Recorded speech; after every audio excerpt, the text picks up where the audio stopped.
말씀 보도록 하겠습니다. 열왕기상 18장 16절에서 20절까지 말씀 봅니다.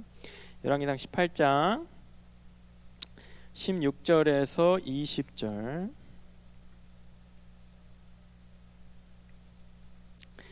저랑 교독하시고 마지막 20절은 같이 읽도록 하겠습니다. 18장 16절에서 20절. 제가 먼저 16절 읽습니다. 오바댜가 아합에게로 가서 이 사실을 알리니 아합이 엘리야를 만나러 왔다. 아합은 엘리야를 만나서 이렇게 그대가 바로 이스라엘을 괴롭게 하는 자요. 엘리야가 대답하였다. 내가 이스라엘을 괴롭게 하는 것이 아니라 임금님과 임금님 아버지의 가문이 괴롭히는 것입니다. 임금님께서는 주님의 계명을 내버리고 바알을 섬기십니다. 보내어 온 이스라엘을 갈멜산으로 모아 주십시오. 그리고 이세벨에게 녹을 얻어먹는 바알 예언자 10명과 아세라 예언자 400명도 함께 불러주십시오. 같이 읽겠습니다. 아합은 모든 이스라엘 자손을 부르고 예언자들을 갈멜산으로 모았다. 아멘. 이제 몇 주째 엘리야의 이야기가 이어지고 있습니다. 아마 3주째인 것 같은데 드디어 오늘 엘리야의 스토리 가운데 가장 유명한 가장 극적인 장면이 오늘 본문의 16절부터 우리가 20절까지만 읽었지만 쭉 이어집니다. 사실 오늘 본문은 40절까지 이어진다고 생각하셔도 돼요. 자, 그러한 그 엘리야의 가장 큰 사건이 무엇이냐? 들어본 분도 있지만, 교회 생활 오래 하신 분들 들어본 분들도 있지만 또 낯선 분들도 있기 때문에 서머라이즈 좀 해드리겠습니다. 엘리야가 딱 아합 왕 앞에 나타납니다. 그 전에 무슨 일이 있었냐면 기억나시는지 모르겠는데 엘리야가 갑자기 가뿐 나타나서 왕한테 이제 가뭄입니다. 이제 이 나라에 비가 안 올 겁니다. 이렇게 선포하고 실제로 무시했겠죠. 실제로 근데 3년 동안 비가 안 왔어요. 그리고 드디어 엘리야가 아합 왕 앞에 다시 나타난 겁니다. 그리고 아합 왕이 잠깐 그때 그 친구, 그때 그 사람 뭐 이렇게 젠틀하게 부르지 않았겠죠. 당신 너 때문에 오늘 본문에 좀 약간 순화되어 문학적으로 표현돼서 그렇지 너 때문에 지금 이 나라가 이렇게 괴로운데 너 그때 그 사람이지 너 그때 그 놈이지 이 말씀이 아합이 그 말을 엘리야 보자마자 던진 겁니다. 그때 엘리야가 받아치죠. 반문하죠. 내가 아니라 당신, 내가 나 때문이 아니라 당신 때문에 당신이 바알 섬겨서 당신이 이 땅에 우상 들여와서 지금 이 땅에 비가 안 오는 거라고 선포합니다. 그리고 이제 비가 이제 거기에 끝이 오고 있으니까 바알 우상 숭배자 450명, 아세라 우상 숭배자 400명 다 모아달라고. 나랑 지금 결판을 보자고. 내가 정말 이 땅을 비 안 오게 하고 가뭄 들게 하고 괴롭게 하는 사람인지 아니면 이 바알과 아세라가 그러한 일을 일으킨 건지 한번 단판을 짓자고, 대결을 하자고, 한번 보자고. 이렇게 하는 장면이 오늘 우리가 읽었던 장면이고, 그리고 진행되는 부분. 자, 아합이 그 사람들과 딱 산 위에 섰습니다. 왕을 모시고 왕을 가운데 두고, 자, 송아지 2마리를 준비해 주십시오. 그리고 각을 떠서 제단 위에 올려놔 주십시오. 그리고 당신들 850명 당신들 원하는 대로 당신들 신한테 뭐 바알이든 아세라든 뭐 뭐든 간에 제사 드려보라고, 월십해보고 기도해보라고, 불을 내려서 이 제단을 태워달라는 그런 행위를 한번 해보라고, 얼마든지 해보라고. 그리고 당신들 다 끝나면 내가 우리 신에게, 나의 하나님에게 기도를 하고 하나님이 만약에 불을 내려주시면, 불을 내려주시는 신이 진짜 신이니까 한번 당신 850명 해보시고 내가 1명 내가 하겠다고. 실제로 그렇게 하죠. 막 춤추고 그 바알과 아세라 그 우상숭배에 그 한번 언급한 적이 있는데 그 경배하고 월십하는 게 굉장히 음란하고 춤추고 그들을 흥분시키는 것이 이들의 월십이에요. 이들의 제사예요. 그 일들을 막 펼칩니다. 거기서 쓱 보고 있다가 엘리야가 그래요. 아니 좀 목소리 작은 거 아니에요? 좀 더 크게 해보시고 크게 소리쳐보고 더 행동 좀 크게 해보고, 아니 좀 당신들 신이 조금 약간 못 드는 것 같은데 약간은 이렇게 조롱하죠. 그러면서 막 하고 싶은 대로 다 해보라고. 안 돼요. 결국 안 되겠죠. 그리고 이제 엘리야의 턴이 됐습니다. 안 되죠. 이제 내 턴입니다. 자, 난 그냥 하면 재미없으니까 물 부으세요.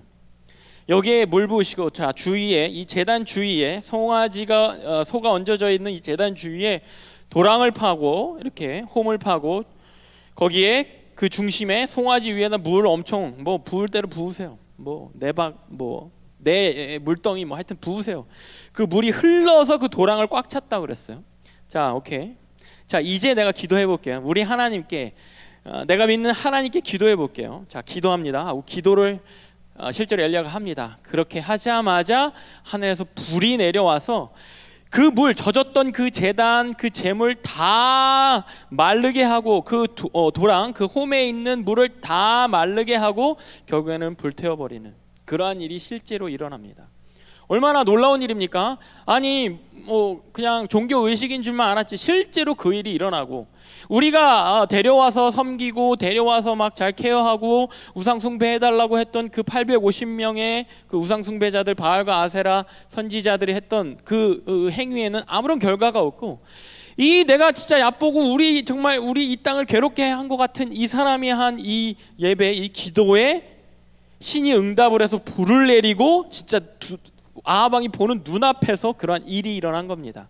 뿐만 아니죠. 이 일이 사실은 어떤 사람들 앞에 있었냐면 본문 20절에 아합은 모든 이스라엘 자손을 부르고 예언자들을 갈멜산으로 모았다. 자, 이 일이 아합 왕과 이 선지자 850명과 엘리야 자신만의 일이 아니라 어떤 선지자들 간의 대결이 아니라 사람들을 모은 거예요. 불러 모은 거예요. 자, 온 이스라엘 사람들 다 와서 보세요. 증인 되세요. 엘리야가 무슨 자신감이 있었는지 다 오세요. 자, 무슨 일이 일어날지 한번 보세요. 요즘 월드컵이 일어난다? 월드컵이 지금 한창이지 않습니까? 월드컵에 선수들만 싸우는 거 아니죠. 이러는 거예요. 선수들 이렇게 딱 싸우고 심판이 있고 뿐만 아니라 관중을 다 불러 모으고 온 세계에 중계하는 것 같은 그러한 장면인 거예요. 그러니까 이 사건이 비단 엘리야와 850명의 우상 숭배자들 간의 대결 이 수준이 아니라 왕 앞에서 뭔가 승패를 가른 결판을 내는 그 수준이 아니라 이 대결이, 이 사건이 모든 이스라엘 사람들을 대상으로 한 사건이라는 겁니다.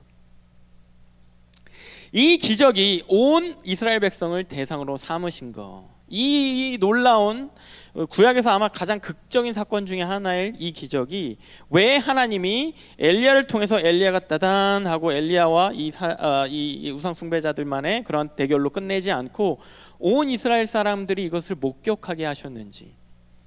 그 갈멜산이 이제 큰 산은 아니거든요. 이렇게 약간 산이기에는 낮고 또 언덕이기에는 약간 높은, 약간 많은 사람들이 이렇게 다 올만한, 일반 사람들도 올만한, 하이킹을 할 만한, 우리 청년들 캠핑 가서 좀 하이킹 잠깐 했잖아요. 굉장히 헥헥거리, 평소에 하이킹 안 하던 사람들이 헥헥거리면서 올라가는데 그렇게 심하지 않은, 경사가 심하지 않은, 이렇게 오를 만한 그러한 산이었다고 해요. 그러니까 오라는 대로 다 올 수가 있는 겁니다. 행여나 밑에서도 좀 목격할 수가 있는 거예요. 이런 무대가 세팅되어 있는 거예요. 의도적으로. 왜? 모든 이스라엘 사람들 봐야 되기 때문에. 뿐만 아니라 우리도 수천 년이 지난 이 시점에서 이 사건을 재조명하죠. 왜 이것을 하나님이 다 보게 했을까? 하나님의 이 능력, 그냥 나 이 정도야, 이걸로 끝내려는 것이 아니라 이 안에 분명히 우리가 알아야 하는, 온 이스라엘 백성들이 보고 깨달아야 하는 의미가 있기 때문입니다. 오늘 그것을 보고자 하는 거예요. 그래서 길지만 짧게 줄거리를, 이 모든 사건의 줄거리를 먼저 얘기해 주었습니다. 자, 이 사건을 통해서 비단 이런 멋진 일이 있어, 우리가 하나님께 기도하면 불을 내려주실 거야, 이 수준이 아니라 이 사건 내막에 깔려져 있는 어떠한 메시지, 하나님이 이스라엘 온 백성이 보기를 원했던 메시지, 깨닫기를 원했던 메시지, 수천 년이 지난 현대를 사는 우리들에게도 좀 알아야 하는, 우리가 깨달아야 하는 그 메시지를 오늘 보기를 원하는데요. 세 가지를 보기 원합니다. 첫 번째, 이 사건을 통해서, 이 극적인 사건을 통해서, 놀라운 사건을 통해서 하나님이요 뭘 깨닫기 원하시냐면, 이스라엘 백성들로 하여금 하나님의 백성이라는 정체성을 회복하기를 원하십니다. 본문 이어지는 열왕기상 18절 30절과 31절에 이때 엘리야가 온 백성들에게 가까이 오라고 하였다. 백성들이 가까이 오니 그는 무너진 주님의 제단을 고쳐 쌓았다. 31절에 그리고 엘리야는 일찍이 주님께서 이스라엘이라고 이름을 고쳐주신 야곱의 아들들의 지파의 수대로 12개의 돌을 모았다. 자, 이 850명의 우상 숭배자들이 소위 말해 별짓을 다 했습니다. 아무 일도 일어나지 않았어요. 오케이, it's my turn. 이제 내 차례인데 그냥 이거를 그냥 여기서 불 막 이렇게 한 게 아니라 자기가 기도하기 전에 이스라엘 백성을 가까이 오라고 했어요. 저 멀리서 구경할 거 아니에요. 그 사람들 관중석에서 구경할 거 아니에요. 그 사람들 가까이 내려오세요. 가까이 오세요. 다 가까이 더 일부러 부릅니다. 그리고 뭔가를 보게 해요. 뭐냐면 이 무너진 제단을 다시 이 엘리야가 쌓고 그 쌓는 과정 가운데 뭘 했냐면 돌 12개를 갖다가 이렇게 비치를 해요. 상징적인 것이죠. 12개 무슨 기능이 있는 것이 아니라 어떻게 나와 있냐면 일찍이 주님께서 이스라엘이라고 이름을 고쳐주신 야곱의 아들들. 자, 주님께서 야곱에게 이스라엘이라고 이름을 주세요. 이것이 어떠한 일이냐면 이 이후에 그 야곱의 자녀들 이스라엘 백성들이 다 이스라엘이라고 불러지거든요. 그러니까 이스라엘이라는 이 이름은 그냥 나라 이름이 아니라 한 사람의 이름에서 비롯됐어요. 야곱이라는 사람이 이스라엘로 이름이 바뀌어지는데 야곱이라는 이름의 뜻은 원래 속이는 자입니다. 머리 쓰는 자예요. 잔머리 굴리는 자입니다. 이스라엘이라는 이름은 하나님과 매달리는 자라는 뜻이에요. 하나님과 씨름하는 자, 하나님과 매달리는 자. 자, 이 야곱이 이 이름이 바뀜으로 인생의 전환을 맞아요. 그리고 믿음의 자손들의 조상이 됩니다. 그 야곱의 아들 12명이 12지파의 시초가 돼요. 이게 뭐냐면 이 야곱이라는 사람, 이스라엘 백성이 원래는 내가 머리 쓰고 잔머리 굴리고 내 지혜로 살아가던 민족인데 하나님께 매달려서 살아가는 민족으로 바뀌는 거예요. 그 모멘트입니다. 그 모멘트로 이스라엘 백성들을 가까이 부르고 그 모멘트로 초대하는 거예요. 자, 12돌. 지금 우리가 보는 이 사건의 배경 아합 왕이 어느 나라의 왕인지 기억나세요? 북이스라엘, 그죠? 남유다와 북이스라엘 나눠져 있어요. 원래 12지파인데 지금 10지파는 위로 북이스라엘이고 2지파는 남유다를 이루고 있어요. 갈라졌습니다. 솔로몬 이후에. 다 기억나시죠? 자, 갈라져서 그냥 살고 있는 거야. 그냥 삶을 살고 있는 거예요. 어떻게든 뭐 살아가는 거예요. 먹고 살라고, 잘 먹고 잘 살라고 살아가고 있는 겁니다. 그래갖고 왕이 이렇게 하라면 이렇게 하고 저렇게 하라면 무서운 왕이 와가지고 니네 내 말 안 들어 그러면 막 왕 말 잘 들으려고 그러고 왕이 자 지금부터 이 신 섬길 거야 그러면 오케이 그 신 섬기고 자 지금부터 바알과 아세라 신이 우리들에게 비를 내려줄 거야 그럼 비를 내려주나 보다 하고 거기다가 예배하고 경배하고 우상 숭배하고 이 바알과 아세라만 잘 섬기면 농사가 잘 될 거야 그럼 그런 건 뭐다 하고 그렇게 살았던 거예요. 내 농사에 내 삶에 비를 내려주고 비옥하게 하고 열매를 잘 맺게 해주는 그 왕이라면 왕이 소개된다면 그걸 따라서 그 신이죠. 그 신을 섬기면서 그렇게 살았던 거예요. 내 생각대로 그냥 살았던 거예요. 그런데 거기에 대해서 이 엘리야가 과거로 이들 끌어들이는 거예요. 자, 우리가 어디서 출발했냐면 12지파에서 출발했어. 12지파가 어디의 자녀야? 야곱의 자녀야. 야곱은 누구였는지 생각나? 이스라엘. 우리가 이스라엘 자손이야. 우리가 이스라엘이라는 백성이야. 이스라엘은 누구야? 이스라엘은 이름의 뜻이 뭐야? 하나님께 매달리는 백성. 하나님과 씨름하고 막 문제가 생기면 머리 쓰는 것이 아니라 문제가 생기면 이렇게 대책을 머리를 써서 지혜를 짜내는 것이 아니라 세상적인 지혜를 짜내는 것이 아니라 하나님께 와서 하나님께 매달리고 하나님 복 주세요. 나 좀 살려주세요 하고 부르짖던 민족이에요. 그 정체성을 이 이스라엘 백성들에게 나눠주는 겁니다. 알려주는 겁니다. 우린 정체성이 제대로 확립되면 제대로 살 수 있는 거예요. 우리 정체성이 제대로 확립되어야만 다시 서야만 우리 가운데 확인되어야만 합당하게 이리저리 휩쓸리지 않고 살아갈 수 있는 겁니다. 지난 금요일에 월드컵이 이제 말도 안 되는 그러한 결과로 우리가 16강 가지 않았습니까?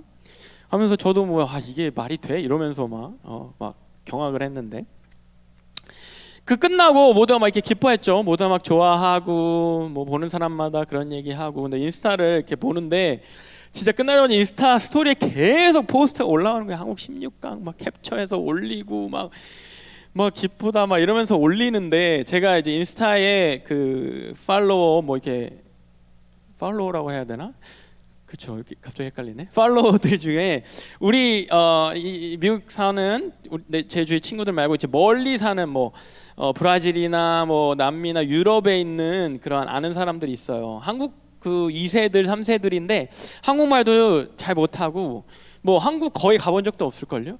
그런데 그 뭐 축구를 좋아하나? 그런데 그 친구들도 다 이 친구가 축구를 좋아했나? 이런 생각이 들 정도로 다 그거를 포스트하면서 리포스트하고 막 이러면서 기뻐하는 거예요. 좋아하는 거예요.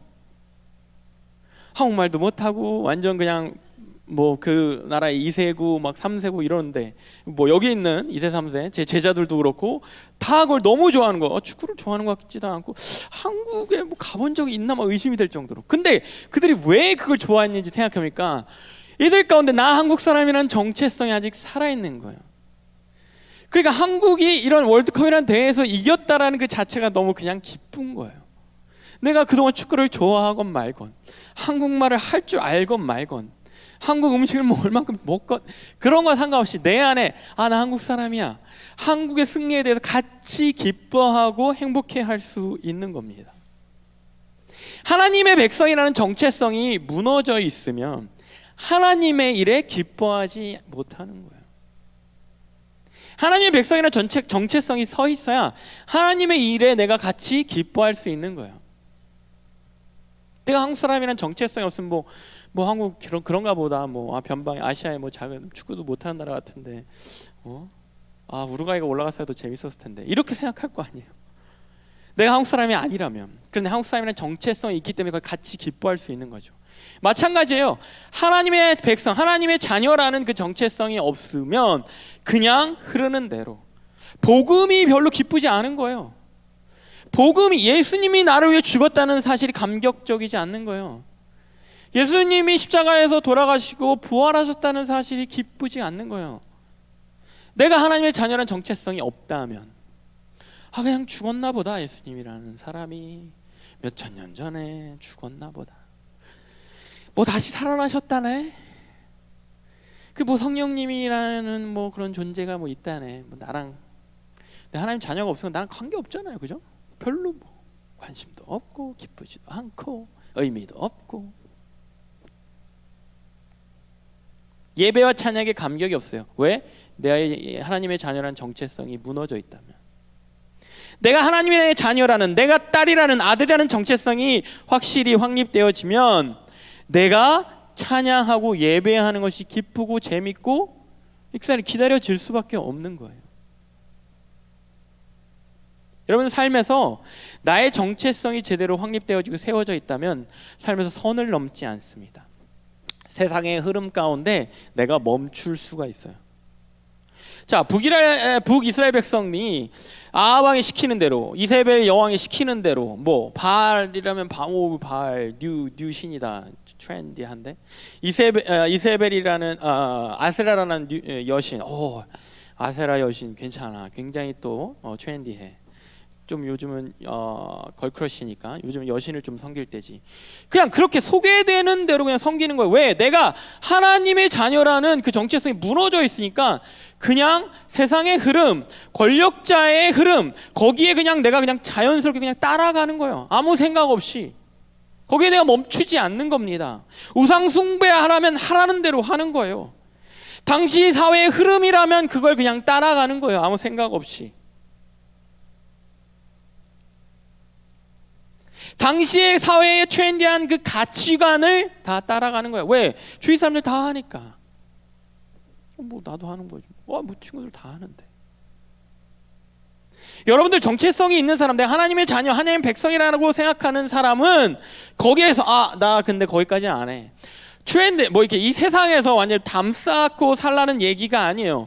뭐 그렇죠. 우리도 이 문화 가운데 있으니까 자연스럽게 그 문화를 뭐 받아들이고 즐기고 그 안에서 안 젖고 살 수 있어요? 물 속에 있는데 안 젖고 수영할 수 있어요? 젖고 수영하는 거예요. 물 가운데 수영하려면 어쨌든 나의 몸이, 온몸이 물에 젖는 겁니다. 그런데 그 흐름대로 그냥 휩쓸려가지 않고 내가 거슬려서 헤엄칠 수 있는 거예요. 아, 근데 거기까지는 난 안 해. 아, 거기까지는 하나님 원하시는 바가 아니야. 아, 그것은 하나님의 자녀로서, 아들로서, 딸로서 할 것은 아니지 라고 거기서 멈출 수 있는 겁니다. 회식 자리에서 아, 여기까지는 저 안 합니다 라고 당당하게 말할 수 있는 거예요. 뭐 참여해야죠. 그런 펠로십, MZ세대들 회식에 참여하세요. 참여하시고 같이 이렇게 펠로십 하시고, 그러나 거기에서 나는 선을 그을 수 있는 거예요. 아, 거기까지는 죄송합니다 부장님, 뭐 이렇게 할 수 있는 겁니다. 운동선수들이 막 웬만큼 뭐 스테로이드나 이런 것들을 막 각성제 이런 것들을 조금씩 하는데 거기에 대해서 나는 하나님의 자녀로서 안 할 수 있는 거예요. 공부하는데 모르겠어요. 저 때는 뭐 저는 그렇게 공부를 미친 듯이 하지 않았으나 공부를 미친 듯이 하고 싶어하는 친구들이 파이널 기간만 되면 먹는 약들이 있었어요. 그러니까 잠이 안 와. 뭐 완전 집중력이 완전 향상되는 그런 약이에요. 사실은 일리걸한 약이죠. 그 약들을 그냥 자연스럽게 먹고 공부해요. 파이널 때는 그냥 뭐 자연스럽게 그걸 하는 거예요. 왜? 파이널 때 시간이 아깝잖아요. 며칠 밤을 새워서 파이널 결과를 내는 게 중요하잖아요. 여러분 거기에 대한 그게 온다니까요. 야, 이거 보면 집중 기가 막혀. 야, 이거 보면 잠이 안 와. 기가 막혀. 제가 잠깐이나마 필름스쿨 다녔는데 필름스쿨에서 딱 이제 프로젝트 무조건 그룹 프로젝트예요. 필름스쿨은 계속 뭐 이렇게 뭘 만들어내야 돼요. 거기서 딱 모이면은 미국 아이들과 함께 이렇게 그 필름 인더스트리에 가고자 하는 그 아이들과 모이면 뭐 하냐면 먼저 딱 앉아서 아이디어 회개하기 전에 이렇게 뭘 이렇게 다 한 입씩 다 해요. 연기가 나는 그 어떠한 것을. 그 당시에 일리걸 했죠. 그 분위기를 일단 조성하고 그 분위기에 치여서 아이디어를 내고 굉장히 아티스틱하고 너 쿨하다, 네 생각 좋다 이러면서 혀가 풀리면서 눈도 풀리면서 이렇게 그룹 프로젝트가 진행돼요. 여기에서 내가 I'm a Christian 하고 그냥 멈출 수 있는 거야. No, I don't do this. 우리 알세너 많이 있는데 알세너 다니면서 이러한 유혹 종종 있을 겁니다. 뭐 다른 학교도 마찬가지죠. 회사원들도 마찬가지죠. 지금 미국의 펜타닐이나 뭐 마약들이 뭐 항상 유행했어요. 항상 유행했는데 또 이제 또 계속 기사화되고 또 최근에는 할로윈 때 아이들 사탕 과자에 그거를 뭐 일부러라도 넣은 것 같아요. 그걸 넣고 그것을 중독시키려고 한 건지 이것들이 장난을 친 건지 하여튼 애들 먹는 데까지 그렇게 해요. 지금 마리화나는 그냥 뭐 리걸라이즈 됐죠. 마리화나 가지고 뭐라고 하는 게 좀 약간 엉쿨해 엉쿨한 그런 시대가 됐죠. 여기에서 이걸 멈출 수 있는 건 뭐냐? 뭐 딴 거 없어요. 그게 마약이다, 너 중독된다, 너 머리 나빠진다, 뭐 어떻게 된다, 이거 뭐 소용 없어요. 내가 누구냐? 내가 그냥 애들하고 친구들하고 그냥 이거 하고 즐기고 이렇게 사는 그냥 내 인생 내가 사는 사람이냐? 아니면 내 인생 하나님께 잡힌 사람이냐? 내 인생 주인 내가 아니고 하나님이냐? 아니면 내 인생 주인 나니까 내가 원하는 대로 내가 즐기고 싶은 대로 하는 거냐? 이거밖에 없어요. 여러분들 삶 가운데 여러분들 중심에 이거 서 있지 않으면 뭐 제가 백날 잔소리를 해봤자 이게 되지 않아요. 그 유혹 뿌리치기 쉽지 않습니다. 이 정체성이 회복되지 않으면. 예전 2차 세계대전 때 독일의 히틀러와 나치당을 수많은 교회와 크리스찬이 지지하고 따랐어요. 왜? 그 당시에 무너져 있던 그 독일 자국 우리나라 힘들어하고 경제적으로나 뭐 소망이 없는 그 나라에 희망이 되는 그 리더와 그 당이었으니까. 하나님의 나라, 하나님의 백성이라는 종교개혁이 처음 일어난 그 나라에서 그런 거와 상관없이 지금 이 경제 위기, 지금 굶어 죽고 있는 사회를 좀 타파해보자, 무너져 있는 이 사회적 분위기를 이겨보자, 여기에 많은 크리스천 리더와 교회가 동조했다니까요. 우리도 그렇게 될지 모릅니다. 정체성이 확실하지 않으면. 경제가 힘들고 내 삶이 지치고 내 삶이 풀리는 게 없으면 더 나은 풀려지는 어떠한 방법 앞에 나는 동조하게 될지 모릅니다. 두 번째, 하나님이 이스라엘 백성들을 모으고 엘리야가 이스라엘 백성들에게 가까이 오게 한 이유, 두 번째, 진정한 예배가 회복돼야 되기 때문입니다. 제단과 정체성이 무너져 있던 이스라엘 백성들은 당연히 예배도 무너져 있었습니다.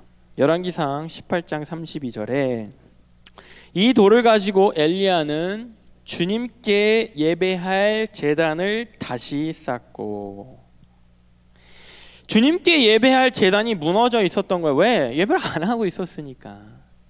그죠?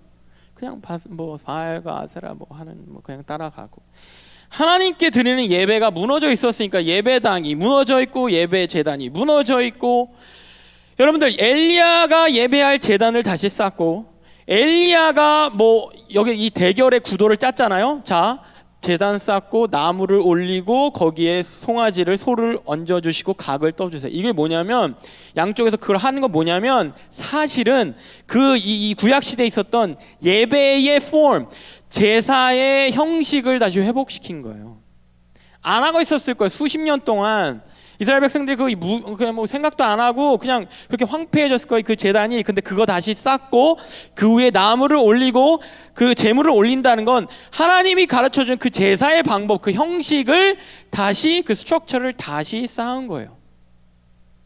그리고 하나님이 내려주시는 그 불을 기다리고 기도한 거예요. 실제로 그렇게 하나님이 내려주셨고, 예배의 엘레멘트들을 다시 회복하고 하나님 내려주신 불로 완성시킨 겁니다. 예배는 우리가 그렇죠. 주일 예배 1년에 주일만 온다고 쳐도 52번 드리는 예배 수도 없이 드리잖아요. 모태신앙들 지겹게 드리잖아요. 그죠?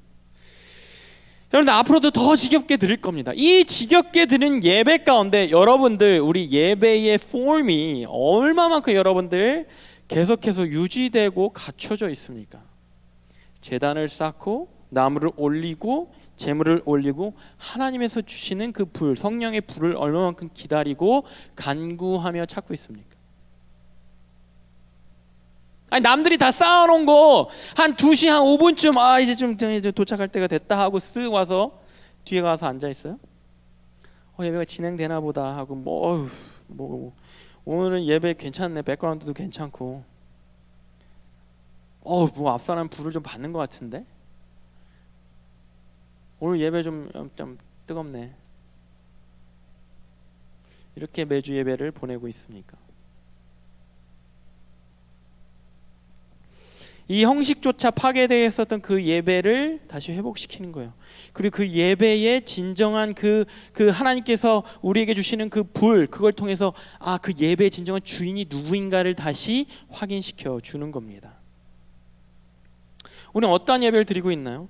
그렇게 이러한 하나님이 내려주신 불로 인해 재물이 확 타고 모든 그 물이 다 말라지는 그 상황을, 그 하나님의 임재를 보게 된 이스라엘 백성이 열왕기상 18장 39절에 이렇게 반응합니다. 온 백성이 이것을 보고 땅에 엎드려져서 말하였다. 그가 주 하나님이시다. 그가 주 하나님이시다. 온 백성이 이것을 보고 땅에 엎드려서 그가 주 하나님이다, 그가 주가 하나님이다. 그걸 보자마자 누가 시킨 것도 아닌데 엎드려져 가지고 하나님이다, 하나님이다 이렇게 말한 거예요. 이게 예배입니다. 이게 진정한 예배예요. 누가 시킨 것도 아닌데 하나님 임재 앞에, 그 제단 앞에 내가 그냥 엎드려져서 하나님은 나의 주인입니다. 하나님은 나의 하나님입니다. 하나님 나의 진짜 하나님입니다. 이게 찬양이고 이게 경배고 이게 예배인 거예요. 예배의 회복이 이건 거예요. 하나님 되심을 내 삶 가운데 선포하고 놀라고 기뻐하고 경외하고 엎드려지고 주님 앞에 부끄러운 모습들을 회개하고 그 회개함을 다 태워주시는 그 죄를 다 태워주신 그 주님의 불 앞에 기뻐하고 드디어 또 나의 삶 가운데 하나님 죄악이 다 불 앞에 다 태워지고 다시 주님의 사랑 안에 내가 살아갑니다. 기뻐하고 하나님은 나의 진짜 주님은 나의 주님이십니다. 인정하고 이것이 예배입니다. 여러분들 매주 예배가 이래요. 매주 예배가 이래야 합니다. 그것이 회복되어야 합니다. 세 번째, 철저한 우상의 제거가 필요했습니다. 첫 번째, 정체성이 회복되어야 됐고, 두 번째, 진정한 예배가 회복되어야 됐고, 세 번째, 철저한 우상들이 제거되어야 했습니다. 여러분들, 엘리야는 우상 숭배하는 선지자들을 다 모으겠어요. 450명, 바알 선지자 450명, 아세라 선지자 400명 다 모았어요. 뭐 숫자 뭐 어마어마하죠, 그죠? 850명. 여러분들, 우리 삶 가운데 이 우상 숭배 이 모아가지고 이제 불이 와서 이제 결판이 났잖아요. 그때 이제 엘리야가 한 것은 어떻게 보면 너무나도 잔인하게도 저 사람들 다 죽여. 저 사람 다 죽이세요. 그래서 왕이 다 죽이게 합니다. 또 아합이 또 말을 또 잘 들어요. 다 죽입니다. 이세벨이 없을 때 그걸 다 850명을 다 제거합니다. 이 상황이 뭐 잔인해 보일 수 있죠. 하나님의 백성의 눈으로 보지 않으면 그냥 다른 종교인들 죽인 거잖아요. 자, 하나님의 눈에서 우상 숭배자들을 제거한 거예요. 그렇게 수천 년 동안 경고했던 그 우상 봐주고 기다리시고 경고하시다가 이제 때가 돼서 제거하신 거예요. 보여주신 거예요. 온 백성 앞에 이렇게 잔인하고 이렇게 철저하게 제거되어야 한다. 너희들 삶 가운데 있는 우상 숭배가 이렇게 제거되어야 한다는 것을 보여주신 거예요. 하나님의 심판을 이렇게 단호하신 겁니다. 우리 삶의 우상 하나도 남김없이 제거되어야 한다는 것을 단호하고도 강력하게 보여주신 거예요. 여러분들, 우상은요, 지금 제가 예비리더방과 함께 읽고 있는 내가 만든 신이라는 책에서 우리 마음의 좋은 것들을 신격화해서 삶의 중심에 두는 것이라고 그 책이 정의하고 있어요. 그것만 얻으면 존재감과 든든함과 안전과 충족감을 누릴 수 있게 하는 것을 우상이라고 그 책이 정의하고 있습니다. 무엇이든 나에게 하나님보다 더 중요하게 생각되는 것, 하나님보다 더 크게 나의 마음과 생각을 차지하는 것을 다 우상이라고 정의하고 있어요. 우리 삶 가운데 나도 모르게 우상을 850가지 두고 있는지도 모릅니다. 하나님이요, 그거 다 갖고 오라는 거예요. 하나도 빠짐없이. 여러분들 여기서 다른 종교 주일날 예배드리고 수요일쯤에 절에 가시는 분 없잖아요, 그죠? 오늘 예배드리고 목요일쯤에 힌두 사원에 가시는 분 없잖아요. 우리 삶 가운데 그건 없을 가능성이 매우 크다고 저는 믿고 싶습니다. 신천지 없죠? 그걸 믿고 싶은데 어쨌든 그것이 문제가 아니라 삶 구석구석에 들어있는 하나님보다 당신을 더 기쁘게 하는 거, 하나님보다 더 마음에 안전을 준다고 생각되는 거, 하나님보다 더 의지되는 거, 그거를 우상이라고 생각하시는 거예요. 그거 다 갖고 와. 850까지 다 갖고 와. 하나하나 다 찾아내서. 출애굽기 20장 하나님의 애초에 우상에 대해서 정의하실 때 출애굽기 20장 4절에 너를 위하여 새긴 우상을 만들지 말고 또 위로 하늘에 있는 것이나 아래로 땅에 있는 것이나 땅에 물속에 있는 것에 어떠한 형상도 만들지 말며. 우상의 가장 핵심적이고 처음 되는 데피니션이 정의가 뭐냐면 너를 위하여 새긴 우상, 나를 위한 것들이 우상인 거예요. 나의 의지, 나의 기쁨의 대상, 나의 안정, 나의 안정의 대상. 지난 금요일에 고백합니다. 저의 우상은 한국 축구팀이었습니다. 저의 기쁨이었어요. 그날만큼은 저의 기쁨, 저의 행복, 저의 자랑스러움 뭐 이런 것들이었거든요. 나에게 즉각적인 기쁨을 주고 즉각적인 해결을 주고 즉각적인 마음의 안정을 주는 그런 대상을 사람들이 이제 추구하게 돼 있는 거예요.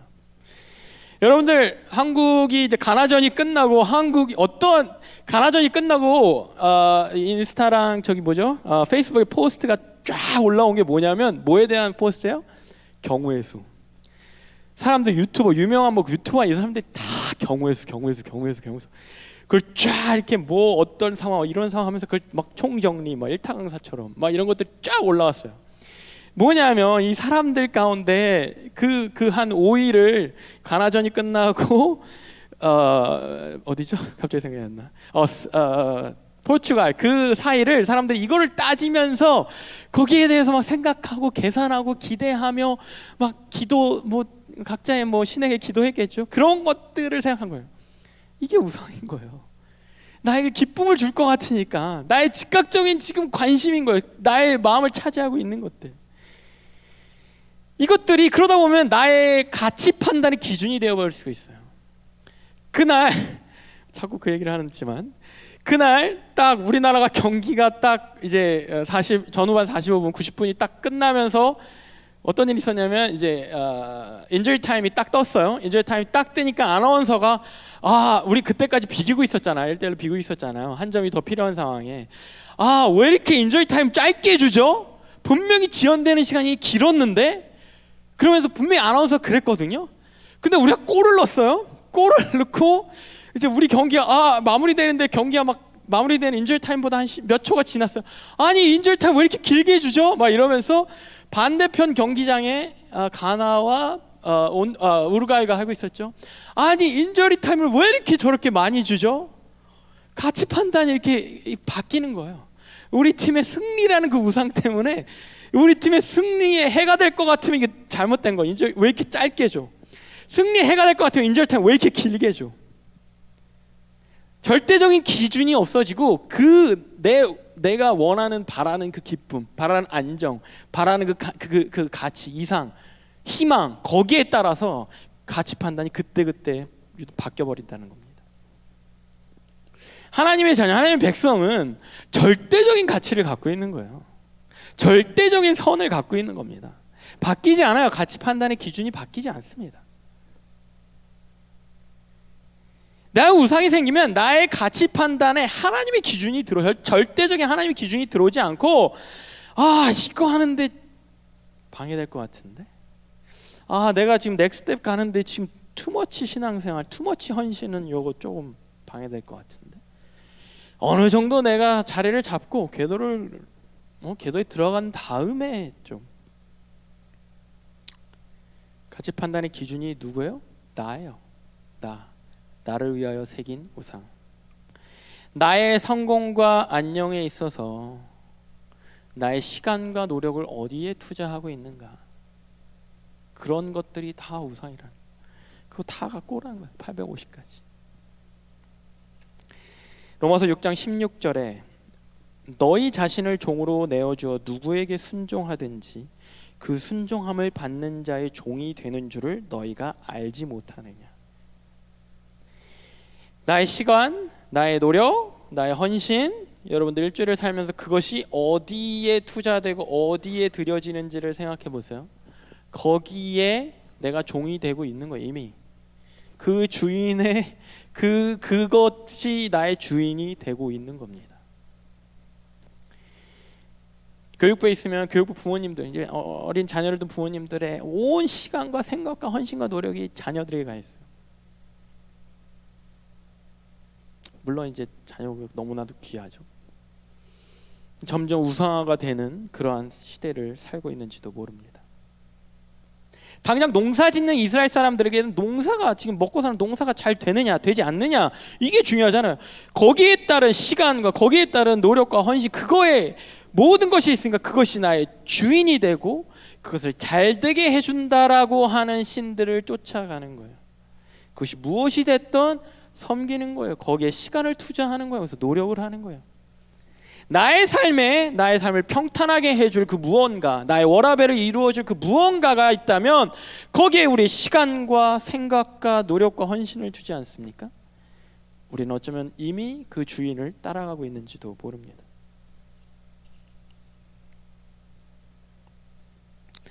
비가 오면 기뻐하고 비가 오지 않으면 슬퍼하고 거기에 대해서 좌절하고 비가 오기만을 애타게 기다리는 그 이스라엘 백성들에게 그 우상을 비라는 우상을 비를 주는 그 우상 무언가를 섬기는 그 이스라엘 백성들의 그 본질적인 마음을 하나님이 아시고 그거 치신 거예요. 3년 동안 비를 끊어버리신 거야. 그렇게 매달렸던 비가 안 오는데 어떡할래? 그렇다고 뭐 굶어 죽이시진 않죠. 우리 과부의 사건을 보고 알지 않습니까? 그래 너희 죽지 않아. 다만 그렇게 바라던 비, 그렇게 바라던 너의 삶의 비, 그렇게 바라던 너의 삶의 어떠한 안녕, 안전, 그거 내가 끊어볼 테니까 너가 지금 섬기는 것이 누구인지 한번 잘 생각해봐. 그걸 치신 겁니다. 3년 동안. 그리고 하나님이 비를 결국에 이 모든 것이 회복되었을 때 비를 허락하세요. 하나님 비를 끌어보신 것, 우상들에 의해서 우리의 생각과 삶이 좌지우지되지 말기를 바라셨던 겁니다. 여러분들, 우리 마음속에 나의 기쁨, 나의 행복, 나의 안정감을 좌지우지하는 850가지의 우상이 있지 않습니까? 그것들을 다 하나님 앞에 내려놓고 하나님 앞에 그것들을 끊어버리는 시간이 되기를 바랍니다. 갈멜산은요, 경치가 좋은 산이라고 합니다. 그래서 이렇게 산 위에 있으면 저쪽으로 지중해가 쫙 내려다 보인다. 여러분, 산에 갔는데 바다가 쫙 내려다 보인다고 생각해 보세요. 얼마나 멋있습니까? 그래서 그런지 그 이스라엘, 북이스라엘 후대에도 계속해서 이방신을 섬기는 어떠한 형식의 제단, 뭐 산당 이런 것들이 계속 거기에 세워졌어요. 갈멜산에. 그것에 의해서 이스라엘 백성은 원래 하나님을 예배했어요. 가장 경치가 좋고 오를만하고 수많은 사람들이 쉽게 오를 수 있고 그곳에서 하나님을 부르짖고 찾을 수 있는 이 천지를 지으신 그 주제이신 하나님을 원래 예배했던 민족이 이스라엘 백성입니다. 그것을 하나님이 이스라엘 백성들을 다시 모으시죠. 다 모여. 그리고 더 가까이 와, 더 가까이. 너희들 가운데 무너졌던 정체성 다시 한번 확인하고, 너희가 내 아들이었던, 내 딸이었던, 이스라엘이라고 불렸던 그 이름, 그 정체성을 회복하기를 바래. 삶 가운데 무너졌던 그 예배, 그 예배의 형식, 그것이 얼마나 소중하고 중요한 것인지, 그 예배라는 것이 얼마나 채워주고 얼마나 하나님과의 교제의 시간인지, 그것을 다시 회복하기를 바래. 예배를 통해 내가 불과 같이 임했던 그 시간들을 회복하기를 바래. 그리고 삶의 구석구석 자리를 차지하고 있는 850가지 그 우상들 다 가져와. 내가 다 제거해 줄게. 내가 다 없애줄게. 하나님이 그 자리로 이때 북이스라엘 백성들뿐만 아니라 저와 여러분들을 초청하고 있습니다. 여러분 삶 가운데 정체성을 회복하시기를, 무너진 예배 감격을 회복하시기를, 그리고 구석구석 숨어있는 수많은 850가지의 우상들을 하나님 앞으로 내려놓으시기를 주님의 이름으로 축원하겠습니다.